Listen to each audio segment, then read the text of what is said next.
the needle threader on the Husqvarna Viking Epic 980Q is amazing. It's one of the best needle threaders I have ever used.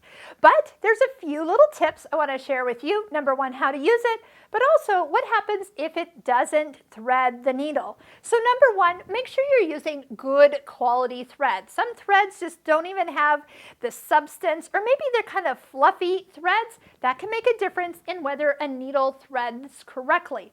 Next, make sure that your needle has been placed as high as it can go before you've tightened the screw. And tightening the screw, you want to make sure that you're not over tightening it, because that can make a difference.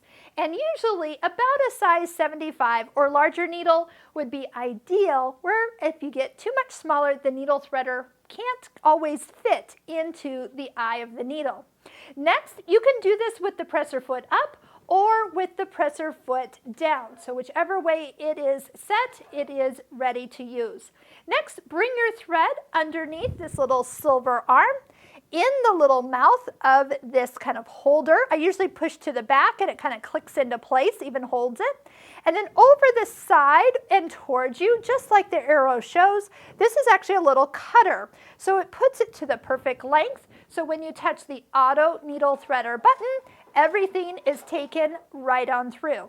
Now you could even sew without taking and putting this thread underneath your presser foot, but a lot of us are used to doing that, so you can just slide it underneath the foot and to the back, and you're ready to sew.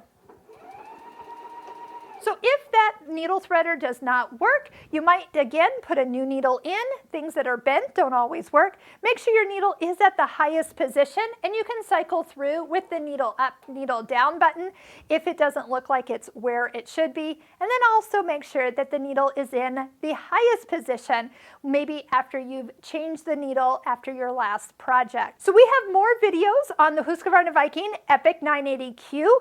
We have put those links below. They will link you to the Husqvarna Viking Designer Epic 1, which is a near identical machine to this particular model.